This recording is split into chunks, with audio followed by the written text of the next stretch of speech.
கருணாநிதி கலந்துருக்கிறார். அவர் சுத்தமா பேசணும். அவர் பேச வைக்கக்கூடிய முக்கியமான காரணம் என்னன்னாக்கா, அவருக்கு கண் பார்வை கிடையாது. அவரு இன்னைக்கு அவருடைய வாழ்க்கை ஒரு பார்வை இல்லாத ஒரு சூழ்நிலை, அவரு அனுபவிக்கக்கூடிய நிலைமை, இந்த பென்ஷன் இல்லாததால் ಸುಮಾರು 2 ಲಕ್ಷ ಮೇಲೆ ಬರುತ್ತೆ, ಹತ್ರ 3 ಲಕ್ಷ. ಇದೇ ಅಸೆಂಬ್ಲಿಯಲ್ಲಿ ಇವರೆಲ್ಲ ಸೇರಿ ಕಾನೂನನ್ನು ರಚನೆ ಮಾಡ್ತಾರೆ. MLAಗಳಿಗೆ ಈ ವರ್ಷದಿಂದ 1 ಲಕ್ಷ ಜಾಸ್ತಿ, MP ಈವನ್ ಪಾರ್ಲಿಮೆಂಟ್ ಅಲ್ಲಿ ಕೂಡ MPಗಳ ವೇತನವನ್ನ ಹೆಚ್ಚು ಮಾಡ್ತಾರೆ. ಇದೆಲ್ಲ ಕೂಡ ಮಾಡ್ತಾ ಬರ್ತಾ ಇದ್ದಾರೆ. ಅಂದ್ರೆ ಅಸೆಂಬ್ಲಿ ಇರೋದು, ಪಾರ್ಲಿಮೆಂಟ್ ಇರೋದು ಈ ಕಾನೂನುಗಳನ್ನ ರಚನೆ ಮಾಡಕ್ಕೆ. ಆದ್ರೆ ಕಾನೂನುಗಳು ಅವ್ರ ಪರವಾಗಿ ರಚನೆ ಮಾಡ್ಕೊಳ್ತಾರೆ. ಇನ್ನೊಂದು ಏನ್ ಮಾಡ್ತಾರೆ, ನಮಗೆ ಟ್ಯಾಕ್ಸ್ ಅನ್ನ ಹೆಚ್ಚಳ ಮಾಡ್ತಾರೆ. ಮೊದಲೆಲ್ಲ ಏಪ್ರಿಲ್ ತಿಂಗಳಲ್ಲಿ ಬಜೆಟ್ ಬಂದ್ರೆ ಎಲ್ಲ ಪದಾರ್ಥಗಳ ಇದು ಹೆಚ್ಚಾಗತ್ತೆ. ಎಲ್ಲ ಈ ಮಾರ್ಕೆಟ್ನವರೆಲ್ಲ ಏನ್ ಮಾಡ್ತಾರೆ, ಅಕ್ಕಿ, ಗೋಧಿ, ಸಿಗರೇಟು, ಬೀಡಿ ಎಲ್ಲವನ್ನ ಗೋಡೌನ್ ನಲ್ಲಿ ಇಟ್ಬಿಡ್ತಾರೆ. ಮಾರನೇ ದಿನ ಬಜೆಟ್ ಬಂದ ಮೇಲೆ ರೇಟ್ ಹೆಚ್ಚಾಗತ್ತೆ. ಆದ್ರೆ ಇವಾಗೆಲ್ಲ ಆತರ ಇಲ್ಲ. ಇವಾಗ ದಿನನಿತ್ಯ ಹೆಚ್ಚಾಗ್ತಾ ಇರುತ್ತೆ. ಇನ್ನೊಂದು ಕಡೆ ಇರಾನ್ ಯುದ್ಧ, ಈ ಅಮೆರಿಕಾದ ದಾಳಿ ಎಲ್ಲ ನೋಡಿದ್ರೆ ದಿನನಿತ್ಯ ಪೆಟ್ರೋಲ್ ಡೀಸೆಲ್ ಬೆಲೆ ಏರ್ತಾನೆ ಬರ್ತಾ ಇರೋದನ್ನ ನಾವು ನೋಡ್ತಾ ಇರ್ತೀವಿ. ಇದು ಒಂದು ಕಡೆ. ಅಂದ್ರೆ ಜನರ ಜೀವ ಬಂದು ತುಂಬಾ ಕಷ್ಟದಲ್ಲಿದೆ. ಆ ಸಂದರ್ಭದಲ್ಲಿ ಏನ್ ಮಾಡಿದ್ದಾರೆ ಈ ರಾಜ್ಯ ಸರ್ಕಾರ, handicap pension, old age pension ಮತ್ತು ವಿಧವೆಯರ ಪೆನ್ಷನ್ ಇವರಿಗೆಲ್ಲ ಕಳೆದ 3 ತಿಂಗಳಿಂದ ನಿಲ್ಲಿಸಿದ್ದಾರೆ. ನಮ್ಮ KGF ತಾಲೂಕಲ್ಲಿ ಎಷ್ಟು ಒಟ್ಟು ಪೆನ್ಷನ್ದಾರರಂದ್ರೆ ಒಟ್ಟು 14,000 ಚಿಲ್ಲರೆ ಇದ್ದಾರೆ. ನಮ್ಮ ತಾಲೂಕಿನ ಪಾಪ್ಯುಲೇಷನ್ ಜನಸಂಖ್ಯೆ ನೋಡಿದ್ರೆ 3 ಲಕ್ಷ ಇದೆ. ಈ 3 ಲಕ್ಷ ಪಾಪ್ಯುಲೇಷನ್ ಅಲ್ಲಿ 60 ವಯಸ್ಸಿಗೆ ಮೇಲ್ಪಟ್ಟವರು ಸರ್ಕಾರದ ಲೆಕ್ಕ ಪ್ರಕಾರ ನೋಡಿದ್ರೆ 30ರಿಂದ 40,000 ಜನ ಇದ್ದಾರೆ. ಈ 30ರಿಂದ 40,000 ವಯಸ್ಸಾದವರಿಗೆ ಈ ಸರ್ಕಾರ ಕೊಡ್ತಾ ಇರೋದು 13,000ದಿಂದ 14,000 ಚಿಲ್ಲರೆ ವಯಸ್ಸಾದವರಿಗೆ, ಹ್ಯಾಂಡಿಕ್ಯಾಪ್ಗೆ, ವಿಧವೆಯರಿಗೆ ಪೆನ್ಷನ್. ವಯಸ್ಸಾದವ್ರಿಗೆ ಮಾತ್ರ 30,000 ಇದ್ದಾರೆ. ಅಂದ್ರೆ ಪೆನ್ಷನ್ಗೆ ಅನರ್ಹರಾಗಿರೋರು ಆಲ್ರೆಡಿ ಆಚೆ ಇದ್ದಾರೆ, ಇನ್ನೂ 50% ಆಚೆ ಇದ್ದಾರೆ. ಇವ್ರ ಕಾರಣ ಹೇಳೋದು ಏನಂದ್ರೆ, ಒಂದು ಈ 50 ವಯಸ್ಸು 40 ವಯಸ್ಸಿನವರು ಈ ಕೂದಲಿಗೆ ಏನೋ ಸುಣ್ಣ ಹೊಡ್ಕೊಂಡು ಈ ತರ ಬೋಕಸ್ ಮಾಡ್ಕೊಂಡು ಪೆನ್ಷನ್ ತಗೊಳ್ತಾ ಇದ್ದಾರೆ ಅಂತ ಒಂದು ಹೇಳ್ತಾರೆ. ಈ ಹ್ಯಾಂಡಿಕ್ಯಾಪ್ಡ್ ಎಲ್ಲ ಕೂಡ ಅವರೆಲ್ಲ ರಿಯಲಿ ಹ್ಯಾಂಡಿಕ್ಯಾಪ್ಡ್ ಅಲ್ಲ, ಸುಮ್ನೆ ಹೋಗಿ ಸರ್ಟಿಫಿಕೇಟ್ ತಗೊಂಡು ಮಾಡ್ತಾ ಇದಾರೆ ಅಂತ ಎರಡನೇದು ಹೇಳ್ತಾರೆ. ವಿಧವೆಯರಿಗೆ ಏನ್ ಹೇಳ್ತಾರೆ, ನಿಮ್ಮ ಗಂಡ ಸತ್ತಿಲ್ಲ, ನೀವು ಸುಮ್ನೆ ಹೇಳ್ತಾ ಇದ್ದೀರಾ ನಿಮ್ ಗಂಡ ಸತ್ತಿದಾನಂತ. ಈ ತರ ಕಾರಣಗಳು ಹೇಳಿ ಸರಿ, ಇದೆಲ್ಲ ಕೂಡ ನಿಜ ಅಂದ್ರೆ ಇವರಿಗೆಲ್ಲ ಮಾಜರ್ ಮಾಡೋದು, ಇವರಿಗೆ ಪೆನ್ಷನ್ ಆರ್ಡರ್ ಕಾಪಿ ಕೊಡೋದು ಯಾರು? ನಿಮ್ ಸರ್ಕಾರನೇ. ಇಲ್ಲಿರುವ ಅಧಿಕಾರಿಗಳೇ, ಇಲ್ಲಿರುವ ತಹಸೀಲ್ದಾರ್ ಆಫೀಸಲ್ಲಿ ಇರುವ ಅಧಿಕಾರಿಗಳೇನೆ. ಇವರಿಗೆ ಅಪ್ಲಿಕೇಶನ್ ಕೊಟ್ಟ ಮೇಲೆ, ಪೆನ್ಷನ್ಗೆ ಅಪ್ಲೈ ಮಾಡಿದ ಮೇಲೆ ಇವ್ರು ಮನೆ ಮನೆಗೆ ಬರಬೇಕು, ಫೀಲ್ಡ್ ವಿಸಿಟ್ ಮಾಡಬೇಕು. ಅಲ್ಲಿ ಫೀಲ್ಡ್ ವಿಸಿಟ್ ಮಾಡಿ ಗಂಡ ಸತ್ತಿದ್ದಾನ, ಡೆತ್ ಸರ್ಟಿಫಿಕೇಟ್ ಇರುತ್ತೆ. ಅದು ಕೂಡ ಯಾರು ಕೊಡೋದು? ಸರ್ಕಾರನೇ ಕೊಡೋದು. ವಯಸ್ಸಾಗಿದ್ರೆ ಆಧಾರ್ ಕಾರ್ಡು, ಬರ್ತ್ ಸರ್ಟಿಫಿಕೇಟ್ ಇದೆಲ್ಲ ಕೇಳ್ತಾರೆ, ಅದು ಕೂಡ ಸರ್ಕಾರನೇ ಕೊಡೋದು. ಇದೆಲ್ಲ ಡಾಕ್ಯುಮೆಂಟ್ಸ್ ಇದ್ರೂ ಇವ್ರು ಏನ್ ಮಾಡ್ತಾರೆ, ಇದೆಲ್ಲ ಬೋಕಸ್ ಆಗಿದೆ. ವಯಸ್ಸಾದವರು 30,000, ನೀವು ಪೆನ್ಷನ್ ನಿಮ್ ಲೆಕ್ಕ ಪ್ರಕಾರ 14,500, ಅದರಲ್ಲಿ ಎಷ್ಟು ಬೋಕಸ್ ಆಗಿರುತ್ತೆ? ಈ ತರ ಮೋಸವಾದ ಒಂದು ಲೆಕ್ಕಾಚಾರವನ್ನು ಈ ಸರ್ಕಾರ ಹೇಳ್ತಾ ಇದೆ. ಇನ್ನೊಂದು ಕಡೆ ನಾವು ನೋಡಿದ್ರೆ 32,000 ವಾರ್ಷಿಕ ಆದಾಯ ಇರ್ಬೇಕಂತ ಹೇಳ್ತಾರೆ.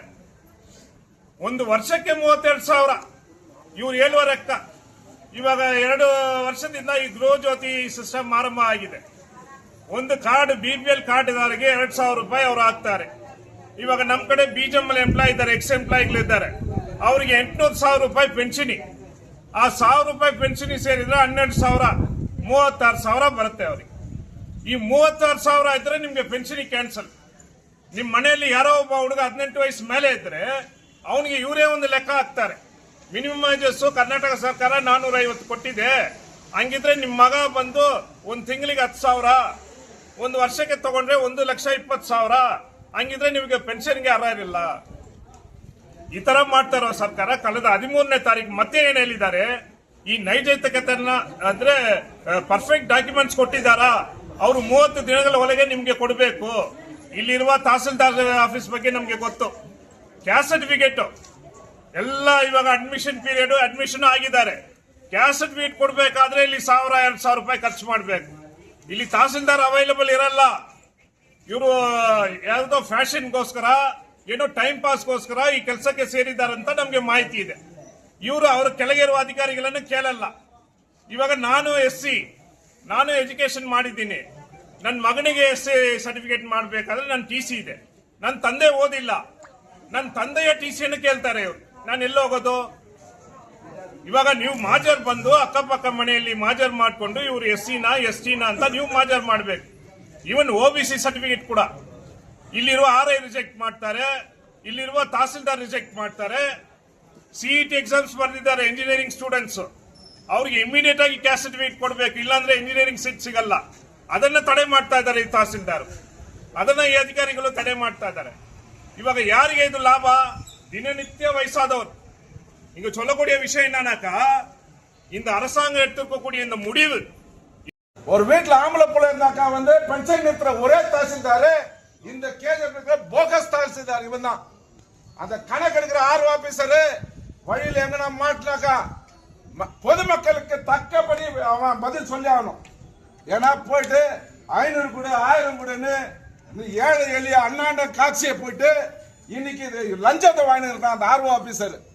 இன்னைக்கு அந்த ஏழை ஜனங்க வந்து முதியோர் பென்ஷன் நிக்கப்பட்டிருக்குது, விதவை பென்ஷன் நிக்கப்பட்டிருக்குது, இது ஊனமுற்றோர் பென்ஷன் நிக்கப்பட்டிருக்குது. 4 மாச காலம் அதே நம்பி நம்ம தங்கராஜ் சொன்ன மாதிரி மருந்து மாத்திரையில இருந்து சாப்பாட்டுல இருந்து வேற செலவு கூட அதை நம்பி வாழற அந்த ஜீவன்களுக்கு இந்த தாசில்தார் கோடி கோடியான ரூபாய் கொள்ளையடித்துக் கொண்டு இந்த மக்களை ஏமாற்றி வந்து கொண்டிருக்கிற இந்த தாசில்தார் இன்னைக்கு அந்த கணக்கெடுப்புல ஜாதி வாரியாக எடுக்கலாம, அவன் வந்து ஒழுக்கமே இல்லாதவன். இன்னைக்கு நிறுத்திருக்கானா, உனக்கு எவ்வளோடா சம்பளம், உனக்கு எவ்வளோடா பென்ஷன், இன்னைக்கு தங்கராஜ் சொல்லியிருக்காரு. மந்திரி சபையில இன்னைக்கு MLA MP சம்பளம் எவ்வளோ, பென்ஷன் எவ்வளோ, அதுல 0.1% கூட இவங்க வாங்குறதுல, 0.1 இல்ல 0.1% வாங்குறதுல. இன்னைக்கு இந்த ஏழை எளிய ஜனங்களுடைய அந்த பென்ஷன் திட்டத்தை வாரி வாயில போட்டுக்கிட்டு இந்த தாசில்தார் மேல இடத்துல பெரிய பெரிய பெரிய பேர் எடுத்துக்கலாம், கிரேடு வாங்கிடலாம் சொல்லிட்டு இன்னைக்கு மனக்கணக்கு போட்டு இந்த ஊழல்வாதி தாசில்தார் லஞ்ச பேர் வழி இவனை வந்து முதல் நாம எல்லா பொதுமக்களும் இவனோட உருவ பொம்மையை நம்ம தெருவில் தான் இருக்கணும். அப்படிப்பட்ட இன்னைக்கு அவருக்கு வேலை என்ன தெரியுமா? யாருன்னா தூக்கலாம் மாட்டீங்கன்னா பண கணக்கு எடுப்பாரு, யாருன்னா பைசன் கொடுத்துட்டாக்கா பண கணக்கு எடுப்பாரு, யாருன்னா பொச்சட்டுக்கிறவங்களுக்கு கொஞ்சம் சந்தேக கேஸ் வந்தா அதை தோண்டி எடுப்பார். இந்த மாதிரி வெட்டியா வேலை செய்யற இந்த தாசில்தார், ரெவன்யூ ஆபீசர், இவனுங்கெல்லாம் என்னத்துக்கு இந்த ஆபீஸ், இந்த MLA மேடம் இருக்கிறாங்களே ஊரு புல்லா போய் நான் இதை பண்ணிட்டேன் அதை பண்ணிட்டேன், ரோடு போட்டேன் அது உன்ன ரோடு தான் கேட்டேன், ரோடு வந்து முனிசிபாலிட்டி போடுறான். இந்த ஜனங்களுக்கு வந்து ஒரு வேலை வாய்ப்பு, அட்லீஸ்ட் உனக்கு வேலை வாய்ப்பு கொடுக்கறதுக்கு தான் யோகியத்துல 2 முறை MLA ஆயிட்ட. இன்னைக்கு பென்ஷன் திட்டத்துல நான் தலையின எனக்கு அதுக்கு சம்பந்தம், ரிசைன் பண்ணு, உன்னால முடியல நீ ரிசைன் பண்ணு. போலீஸ வந்து உட்கார வச்சுக்கிறது, இது பொதுமக்களை அழைக்கழிக்க விடுது. தேர்தல் நேரம் வந்தோடனே லஞ்சத்தை கொடுத்து 100 ரூபாய் கூட 1000 ரூபாய் கூட ஓட்டு வாங்கி இந்த பிச்சாட்ட ஆள். நீ எந்த ஊர்ல இருந்தோ வந்து இந்த ஊர்ல வந்து MLA ஆயிட்டு உனக்கு என்ன தெரியப்போது? இந்த தங்கவயனுடைய மக்களுடைய கஷ்டம் இங்க வந்து பிஜேபி முன்னப்பிற்கு அன்னாட காட்சிகளா ஆகிட்டு இன்னைக்கு வேலை தேடி 100 கிலோமீட்டர் பெங்களூர் போயிட்டு வரக்கூடிய அவல நிலை. அவன் எத்தனை கூட மைன்ஸ்ல வந்து கொஞ்சம் இடிக்கி கொஞ்சம் தூரம் கட்டினானா உடனே கம்ப்ளைண்ட் பண்ணி அவனுக்கு வந்து இடிக்கிறது. இதை விட தட்டிக்கிறதுக்கு யோகியத்தை இல்லை உனக்கு. சரி, வீடு பத்திரம் யாருக்கு குத்துக்கிற பார்த்தாக்கா அதுல VRS போன STPP தொழிலாளிகளுக்கு எவ்வளவு கொடுத்துறான் பார்த்தா 10க்கு 15க்கு 12 அடி மிச்ச எக்ஸ்டென்ஷன் ஒப்பனை வந்து கொடுப்பான். அதனால இந்த தாசில்தார் லஞ்ச பேர் வழி மக்கள் கணக்கு எடுக்காத யோகித்தில்லாத அந்த பேர் வழி தாசில்தார் இன்னைக்கு அவனை வந்து உருவமா எடுக்கிறதுக்கு எரிக்கிறதுக்கு வெகு தூரம் இல்ல. CPM பார்ட்டி இந்த மக்கள் சார்பாக அந்த தாசில்தாரை வன்மையாக கண்டிக்கின்றது. இந்த போராட்டம் மீண்டும் தொடரும். இன்னைக்கு இன்னொரு விஷயம் அந்த அம்மா எல்லாம் கேட்டேன். நான் கேட்கும் போது அந்த அம்மா எல்லாம் வந்து என்னன்றாங்க, என் புள்ள வந்து இருக்கிறான், எனக்கு ஒரு ஆம்பளை புள்ள இருக்கிறான், என் ஆம்பளை புள்ள இருக்கிறான்னு சொல்லி காமிக்கிறதுக்கு பயமாக்குது. எனக்கு காமிச்சாக்கா உடனே பென்ஷன் கேன்சல் பண்றான், எனக்கு புள்ள இல்லைன்னு தான் சொல்லணும் நான், அந்த மாதிரி சொல்றாங்க. இன்னொரு பக்கம் பாத்தீங்கன்னாக்கா அந்த ஆம்பளை புள்ள வந்து வெட்டியா சுத்தினுக்கிறான் ஒருத்தர், அவன் குச்சின்னு அங்கங்க சுத்தினுக்கிறான் அப்படி இப்படின்னு சொல்றாங்க. அவன் வேலை செஞ்சிருக்கான். அவன் ஆம்பளை புள்ளனா வேலை கொடுக்குமா? அப்ப வேலை கொடுக்குறான நீ ஒரு ஆம்பளை புள்ளைக்கு வேலை கொடுத்த பிறகு நீ பென்ஷன் கேன்சல் பண்ணு. உன் யாரும் வந்து பென்ஷன் வந்து அந்த பிச்சை காசை கேட்கறது இல்ல. வேலையை கொடுக்கறதுல ஒண்ணு இல்ல. கொடுக்கிற பென்ஷன் வந்து ஏமாத்தி இருக்கிறது. கொடுக்கிற 1000 ரூபாய் அது வர்றத வந்து என்ன பண்றான், போஸ்ட்மேன் ஒரு 100 ரூபாய் 200 வாங்கிடலாம். இந்த பக்கம் பார்த்தாக்கா எம்எல்ஏ எம்பி அவன் வரானா, அவனுடைய அல்ல கைங்க கொஞ்சம் இது வந்து லஞ்சம் வாங்கி போயிருது. இங்க சர்டிபிகேட் பண்ணி வந்தாக்கா தாசில்தார் பார்த்தா பெரிய லஞ்சம். ஒரு சர்டிபிகேட் இவனுக்கிட்ட காசு கொடுத்து கொட்டி அழணும். 3 மாசம் பென்ஷன் அவனுக்கு அடமானம் வச்சிடணும். அப்பதான் தரான். மாநில இந்த புதிய முதலமைச்சர் வந்துகிறார். இன்னைக்கு நியூஸ்ல எல்லாம் வந்துச்சு, இந்த நாட்டினுடைய ரொம்ப பணக்கார சிஎம் டி.கே. சிவகுமார். நீ பெரிய பணக்காரனா இருந்தா எங்களுக்கு என்ன பண்ண போற, எங்களுக்கு என்ன புடுங்க போற? நீ பெரிய பணக்காரன். ஆனா சாதாரண ஜனங்களுடைய வாழ்க்கை நிலைமை இன்னைக்கு என்ன? இந்த ஊருடைய எம்எல்ஏ கூட மிகப்பெரிய பணக்காரி. அவருடைய அப்பா கோடிக்கணக்கான பணத்தை சேர்த்து வச்சிருக்கக்கூடிய பலமுறை எம்பியா இருந்தவர், பலமுறை மந்திரியா இருந்தவர். ஆனா இங்க இருக்கக்கூடிய சாதாரண ஜனங்களுடைய நிலைமை என்ன? எங்களுக்கு கொடுக்கக்கூடிய இவர் கட் ஆஃப் என்ன கொடுக்கிறாருன்னா, மத்திய அரசு 32,000 ரூபாய் இருக்கணுமா வருஷத்துக்கு. அந்த 32,000 இருந்தா தான் உனக்கு வந்து பென்ஷனுக்கு நீ தகுதி. வருஷத்துக்கு, மாசத்துக்கெல்லாம் கிடையாது. ஒரு வீட்டுல ஒரு புருஷன் பொஞ்சாதி இருந்தா அவங்களுக்கு வர 2,000 ரூபாய், அவங்களுக்கு வந்து 1000 ரூபாய் பென்ஷன். இது கணக்கு போட்டாலே 34,000 ஆயிடுது. அதுதான் கேன்சல் ஆகும். மார்ச் மாசம் கேன்சல் ஆன பென்ஷன் ஏப்ரல் மே ஜூன் ஆச்சு, இன்னும் கூட கிடையாது. இந்த 13ஆம் தேதி ஒரு புதிய ஒரு சுத்தலையை விட்டுக்கிறார் சீஃப் மினிஸ்டர். என்னன்னாக்கா இந்த டாக்குமெண்ட்ஸ் எல்லாம் கொடுக்கணுமா? என்னென்ன டாக்குமெண்ட்ஸ்? அவங்களுடைய education qualification certificate, Aadhaar card, birth certificate, 32,000 ரூபாய்க்குள்ள இருக்கக்கூடிய இன்கம் சர்டிபிகேட். இந்த டாக்குமெண்ட்ஸ் எல்லாம் மறுபடியும் வரணுமா? தினநித்தியம் வந்து நூற்றுக்கணக்கானவங்க, வயசானவங்க, கை கால் இல்லாதவங்க, கண் தெரியாதவங்க இங்க வந்து அவஸ்தப்படுறாங்க. விதவைங்க, கணவரை இழந்தவங்க வந்து எந்தவித வருமானம் இல்லாத தாய் தனிமையில இருக்கிறான். அவங்களுடைய கார்டை கேன்சல் பண்ணி இருக்கிறாங்க. கோலார் தங்கவயல்ல மட்டும் 14,500 கார்டுல வந்து 818 பென்ஷன் மட்டும் தான். கோலார் டிஸ்ட்ரிக்ட்ல ஒட்டுமொத்தம் 90,000 பென்ஷன் ஹோல்டர்ஸ். அதுல 85,000 பென்ஷன்களை கேன்சல் பண்ணிக்கிறாங்க. இந்த ஸ்டேட்ல 23 லட்சம் பென்ஷன் ஹோல்டர்ஸ் கேன்சல் ஆயிருக்கக்கூடியவங்க 23 lakhs, 23 லட்சம் பென்ஷன்கள். இவங்க சொல்லக்கூடிய காரணம் இதுதான். அப்போ இவங்களுடைய பெரிய பணக்கார், இந்த நாட்டினுடைய ஸ்டேட்லயே பெரிய பணக்கார் டி.கே. சிவகுமார் ஆட்சிக்கு வந்தோன்னா இது மாதிரியான நிலைமை உருவாயிருக்கு. இப்ப சாதாரண மக்களுடைய நிலைமை என்ன? இன்னைக்கு மருந்து மாத்திரை மிகப்பெரிய கொடூரம் என்னன்னாக்கா, இன்னைக்கு நாங்க டெய்லி வரோம் இந்த ஆபீஸ், வயசானவங்க மருந்து மாத்திரை இந்த மாசம் வாங்க முடியல, போன மாசம் மருந்து மாத்திரை வாங்க முடியல. குடும்பங்களே கஷ்டம் தான். இன்னைக்கு பிஎம்எல் கான்ட்ராக்ட் தொழிலாளி, அவனுடைய 12,000 சம்பளம், 15,000 சம்பளம். அந்த சம்பளத்தை எடுத்துன்னு அவன் குடும்பத்தை, அவன் பிள்ளைகளுடைய எஜுகேஷனை, அவனுக்கு சாப்பாடு இதுவே முடியல. அவங்க வீட்டில் இருக்கக்கூடிய வயசானவங்க, ஊனமுற்றோர், அவங்களுக்கு சோறு போடுறதே மிகப்பெரிய கஷ்டம். அந்த வயசானவங்களுக்கு கிடைக்கக்கூடிய அந்த 1000 ரூபாய், 600 ரூபாய், 800 ரூபாய் இந்த பணத்துல போய் ஒரு மாத்திரை மருந்தை வாங்கிக்கிறாங்க, ஒரு டீ காஃபி குடிக்கிறாங்க. இன்னைக்கு அலக்கழிச்சுட்டாங்க இந்த வயசானவங்களை, முதியோர்களை, ஊனமுற்றோர்களை, விதவைகளை வந்து இது மாதிரியான ஒரு சட்டத்தை கொண்டு வந்திருக்கக்கூடிய இந்த மாநில அரசு மிகவும் கண்டனத்துக்குரியது. இதை வந்து நம்ம எம்எல்ஏ கிட்ட போய் சொன்னா என்னன்றாங்க, இது அரசாங்கத்தினுடைய முடிவுன்றாங்க. அரசாங்கம் யாரு? நீங்க தானே அரசாங்கம். இந்த கோலார் தங்க வயல்ல 14,000 பேருக்கு பென்ஷனை நிறுத்தி இருக்கிற ஏழைங்க எல்லாருமே, உனக்கு டவுட் இருந்தா வீட்டுல போய் வெரிஃபை பண்ணி யாரு தகுதி இல்லையோ அவங்களுக்கு கேன்சல் பண்ணு, வயசானவங்க கேன்சல் பண்ணு. அரசாங்கத்தினுடைய அந்த 32,000 என்ன கட் ஆஃப் இருக்குதோ இன்கம், அதுவே தவறு. 11,000 கொடுத்திருந்தான் அந்த தாசில்தார் ஆபீஸ்ல இன்கம், உடனே 60,000 ரூபாய்க்கு ஏத்திட்டான். அவன் போய் பாக்குறது இல்லை, என்ன சம்பாதிக்கிறாங்க ஏதுன்னு தெரியாது. 60,000 ஏத்தலாம் இன்கம். இன்னைக்கு 23 லட்சம் கார்டுதார பென்ஷன் ஹோல்டர்ஸ் பென்ஷன் கேன்சல் ஆயிருக்கிறதுக்கு இந்த இன்கம் ஒரு முக்கியமான காரணம். எம்எல்ஏ கேட்கும் போது இதை தான் சொல்றாங்க, எனக்கு அது சம்பந்தம் இல்லைன்னு. ஒரு ராஜினாமா கடிதத்தை கொடு, என் மக்களுக்கு இந்த பாதிப்பு, நீ வந்து பிஎம்எல் கான்ட்ராக்ட் தொழிலாளிங்க விஷயம் அது கேட்டோம்னா அது வந்து மத்திய அரசு, எனக்கு அதுக்கு சம்பந்தம் இல்லைன்னு இருந்து. பிஜிஎம்எல் தொழிலாளிங்க விஷயம் 25 வருஷமா அவனுக்கு நிலுவ பணம் கொடுக்கல, அதை கேட்டா அது மத்திய அரசுக்கு சம்பந்தம் சொல்லிடுது. அந்த தொழிலாளிங்க வசிக்கக்கூடிய வீடுங்க அவங்களுக்கு சொந்தமாக்கணும்னா அதுக்கும் எனக்கு சம்பந்தம் இல்லைன்றது. இன்னைக்கு பென்ஷன் நேரடியா மாநில அரசு சம்பந்தப்பட்டது. மத்திய அரசுல இருந்து ஒரு பாகம் கொடுத்தா கூட மாநில அரசு தான் இந்த ஆர்டர்ஸ் எல்லாம் எடுத்து வந்துக்கிறான். ஏன் சட்டசபையில் இது பேச வேண்டியது தானே? இந்த எம்எல்ஏங்க எல்லாம் எங்க இருந்தாங்க கடந்த மாதத்துல? எம்எல்சி எலெக்ஷன் எல்லாம் ரெசார்ட்ல இருந்தாங்க, எல்லாம் ரெசார்ட்ல உல்லாசமா இருந்தாங்க. இன்னும் ஒரு மாசத்துக்கு முன்னால எல்லாம் அமைச்சர் பதவிக்காக இங்க அங்கே ஓடி இருந்தாங்க, டெல்லிக்கும் இங்கேயும். இந்த ஊர்ல சொல்லக்கூடிய மிகவும் மோசமான நிலைமை என்னன்னாக்கா, மாநிலத்தில் ஆட்சி செய்யக்கூடியவன் இங்க எம்எல்ஏ வந்தா இந்த பிரச்சனையெல்லாம் தீர்ந்துடும். நான் மாநிலத்தில் பிஜேபி ஆட்சி இங்க சம்பங்கி வந்தார், எந்த பிரச்சனையும் தீரல. மத்தியத்திலயும் அவங்க தான் இருந்தாங்க, பிஜேபி பிரச்சனையும் தீரல, இந்த ஊர் பிரச்சனையும் தீரல. சரி, இந்த ஊர்ல அதே மாதிரி காங்கிரஸ் ஆட்சி, இங்கேயும் காங்கிரஸ் ஆட்சி இல்ல. ஏதோ ஒரு பணக்காரங்க எம்எல்ஏ ஆயிட்டா எல்லாம் பிரச்சனையும் தீர்ந்துடும். பணக்கார எம்எல்ஏ தான், பணக்கார எம்பி தான், மக்களுடைய பிரச்சனை தீர்ந்துச்சா? எதுவும் கிடையாது. அடுத்து என்ன, இந்த அம்மா அமைச்சர் ஆயிட்டா எல்லாம் பிரச்சனையும் தீர்ந்துடும். இது மாதிரி அவங்களுடைய வளர்ச்சிக்கு, அவங்களுடைய வாழ்க்கை வளர்ச்சிக்கு தான் போயினுக்குதே தவிர, நூற்றுக்கணக்கான முதியோர்கள், ஊனமுற்றோர்கள், இவங்களுடைய நிலைமை இன்னைக்கு என்ன நிலைமையில இருக்கு.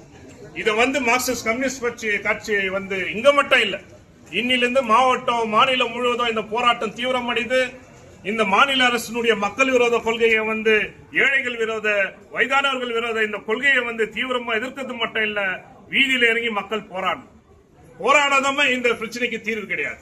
மக்கள் போராட்டத்தில் இறங்கணும். இவங்க எல்லாம் வராங்க பாரு, இந்த முனிசிபாலிட்டி போட்ட ரோட இனாகிரேஷன் பண்ணோம், லைட்டுங்களை இனாகிரேஷன் பண்ணோம், இல்ல மூடிய ஸ்டேடியம் இனாகிரேஷன் பண்ணோம். வீடு இச்சா இடிக்கிற தொந்தரவு கொடுக்கலாம். வீடு கட்டினா பிஜெம்எல்ல 10க்கு 10 இருக்கிற வீடு ஒரு டாய்லெட் பாத்ரூம் கட்டிக்கிறானாக்கா சிஎஸ்ஓ பிஜெம்எல் அத்தாரிட்டி நிக்கிறான். அவனுக்கு நிலுவை பணம் வாங்கி கொடுக்க முடியல. அவனுக்கு வீடு கட்டுறதுக்கு பர்மிஷன் வாங்கி கொடுக்கல எம்பி. முன்னெல்லாம் ஸ்போர்ட்ஸ்னாக்கா ஸ்போர்ட்ஸ் கோட்டா இருக்கும், பெம்எல்ல இருக்கும், பிஜெம்எல்ல இருக்கும். அந்த ஸ்போர்ட்ஸ் கோட்டா எல்லாம் கூட இல்ல. இதுக்கு மூடிய இதை திறந்துட்டோம், சரி, ஒரு பக்கம் சந்தோஷம், அது ஒரு அடையாளம், அதை திறந்துட்டீங்கன்னு சொல்லி. ஆனா மக்களுடைய அன்றாட பிரச்சனை, கோலார் மாவட்டத்தினுடைய 90,000 பேருக்கு பென்ஷன் கேன்சல் ஆகிக்குது. அது கேட்கறதுக்கு எம்பிக்கு வக்கு கிடையாது. மற்ற அரசியல் கட்சிகள்லாம் கூட, மற்ற இயக்கங்கள்லாம் கூட இந்த விஷயங்களை தீவிரமா எடுத்து நாம தொடர்ச்சியான இந்த போராட்டங்களை, இந்த எம்எல்ஏ எம்பி ஆகட்டும், அரசை எக்ஸ்போஸ் பண்ணோம், மக்களோட சேர்ந்து நம்ம நிக்கணும். அதுதான் மார்க்சிஸ்ட் பார்ட்டி இன்னைக்கு செய்யுது. அது பிஜெம்எல் இஷ்யூ ஆகட்டும், கான்ட்ராக்ட் தொழிலாளிகள் பிரச்சனைகள் ஆகட்டும், ரயில்வே தொழிலாளிகளோ இல்ல டெய்லி டிராவலிங்களுடைய பிரச்சனைகள் ஆகட்டும், இன்னைக்கு இருக்கக்கூடிய வயசானவங்க, நம்ம ஊர்ல இருக்கக்கூடியவங்க தான் எல்லாமே. என்னடா பெரிய வருமானத்தை அவங்க வாங்கிட்டாங்க, இன்னும் பெரிய வருமானம் அவங்க வாழ்க்கையை நடத்துறதுக்கு.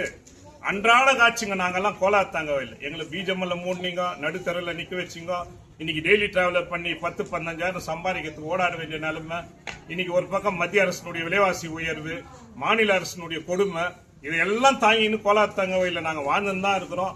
இது எதிர்க்கக்கூடிய வேலையை மார்க்சிஸ்ட் கம்யூனிஸ்ட் கட்சி நிரந்தரமா செய்யும்ன்றது இந்த நேரத்தில் சொல்லிக்கொண்டு, இந்த பிரச்சனைக்கு தீர்வு காணும் வரைக்கும் இன்னைக்கு அடையாளமா இந்த போராட்டம் வரக்கூடிய நாட்கள்ல இதே தாசில்தார் ஆபீஸ்ல உட்கார்ந்து நாங்க ஏஞ்சிக்கிறதா கிடையாது. இந்த நிலைமை தொடரக்கூடாது. மாநில அரசு அவங்க கொடுத்திருக்கக்கூடிய ஆர்டர்ஸ் கேன்சல் பண்ணும். பென்ஷன் ரெகுலரா வரும். 13,500 பேர்ல ஒரு 500,000 பேர் தவறுதலா இருந்தான்னாக்கா அவனை நீயே கணக்கெடு. அந்த கணக்கெடுத்து அவங்களை கேன்சல் பண்ணு. அவங்களுக்கு கொடுக்க வேண்டிய பென்ஷன் அதிகப்பட்டு, கேரள அரசாங்கம் 3,000 ரூபாய் பண்ணிட்டான் பென்ஷனை. முதியோர் பென்ஷன், ஹேண்டிகேப் பென்ஷன் 3,000 ரூபாய் பண்ணிட்டார் பினராயி அரசாங்கம், இடதுசாரி அரசாங்கம் இருக்கும் போது. இங்க இருக்கிறவங்க இன்னும் 600-800 ரூபாய் கொடுத்துக்கின்னு அந்த பென்ஷனை கேன்சல் பண்ணாரு. இது வெக்கக்கேடான ஒரு விஷயம். ஆகவே மாநில அரசு அந்த ஆர்டர்ஸ் வாபஸ் வாங்கணும். இந்த சர்டிபிகேட் கொடு, அந்த சர்டிபிகேட் கொடு, தொந்தரவு கொடுக்க கூடாது. இந்த சர்டிபிகேட் கொடுத்துட்டோம்னா என்ன, நீ மறுபடியும் கொடுத்துட்டு போயா? ஒன்னும் கிடையாது. இதுல இருக்கக்கூடிய சூழ்ச்சி என்னன்னாக்கா, இது அடுத்து ரேஷன் கார்டை இன்னும் கேன்சல் பண்ணுங்க. இன்னும் ஆயிரக்கணக்கான பிபிஎல் கார்டுகளை கேன்சல் பண்ண போறோம். 2,000 ரூபாய் என்ன குரோஜோதின்னு போட்டுன்னு இருக்கிறானோ அதுக்கும் கணக்கு எடுக்கிறோம். இன்னைக்கு 70,000 பேர் செத்துட்டாங்க, அந்த கார்டுக்கு நான் கொடுக்க முடியாதுன்னு சொல்றோம். 70,000 பேர் செத்துட்டாங்களா, அந்த குடும்பத்துல இன்னொரு பெண்மணி இருக்கிறாங்க, டெத் சர்டிபிகேட் கொடுத்துட்டு நீ டிரான்ஸ்பர் பண்ணி கொடு, அவ்வளவுதான், சிம்பிள். ஆனா அதை கேன்சல் பண்றாங்க. இது மாதிரியான ஒரு சூழ்ச்சியம், இதெல்லாம் இவங்க பண்ணக்கூடிய வேலை. இதெல்லாம் இன்னைக்கு அதிகாரிங்க அவைலபிள் இருப்பாங்களா? கிடையாது. ஏன்னாக்கா எஸ்ஐஆர் ஓட்டு திருத்தம்னு சொல்லிட்டு 30ஆம் தேதியில இருந்து ஆரம்பிக்கிறான். எல்லா அதிகாரிகளும் வெளியே போறாங்க. இந்த ஜனகம் இப்படி அவசரப்படுறது இன்னும் மோசமாக போகுது. அதுக்கு நாங்க வைக்கக்கூடிய இன்னொரு கோரிக்கை என்னன்னாக்கா, வார்டு வைஸ், பஞ்சாயத்து வைஸ் கேம்புங்களை வை. அங்க இங்க இருக்கக்கூடிய தாசில்தார் அலுவலகத்தில் இருக்கக்கூடிய அதிகாரிங்க அங்க உட்காருங்க. உங்களுக்கு என்ன டாக்குமெண்ட்ஸ் தேவையோ அங்க வாங்கணும். அந்த டாக்குமெண்ட்ஸ்களை வாங்கணும்னு சொல்லிட்டு கூட மார்க்சிஸ்ட் பார்ட்டி இன்னைக்கு சொல்றோம். மக்களை தொந்தரவு கொடுக்காது. தாசில்தார் கூட அவைலபிளா இருக்கிறது இல்லை. இது மாதிரியான ஒரு சூழ்நிலை, இது மாதிரியான மிகப்பெரிய ஊழல், வர்ஸ்ட் அட்மினிஸ்ட்ரேஷன். இந்த தாலுகா ஆபீஸ்ல தான் மிகப்பெரிய ஊழல், லஞ்சம், லாவண்யம், இதெல்லாம் நடக்கக்கூடிய டிபார்ட்மெண்ட் இதுதான். இன்னைக்கு அங்கங்க இந்த டிபார்ட்மெண்ட் ஒன்னா சேர்த்து இதெல்லாம் நல்லா நடக்கும் வேலைன்னு ஒன்னும் கிடையாது. தாசில்தார் ஆபீஸ்ல நடக்கக்கூடிய ஊழலை பத்தி யாரும் எம்எல்ஏ பத்தி எதுவும் கண்டுக்கிறதில்ல. ஆகவே வரக்கூடிய நாட்கள் இந்த போராட்டம் தீவிரமடையும். இந்த ஏழைங்க மேல வயிற்றில் அடிக்கக்கூடிய வேலைகளை இந்த அரசு நிறுத்திக்கணும்னு சொல்லிட்டு இந்த நேரத்தில் மார்க்சிஸ்ட் பார்ட்டி இந்த நேரத்தில் கூறிக்கொண்டு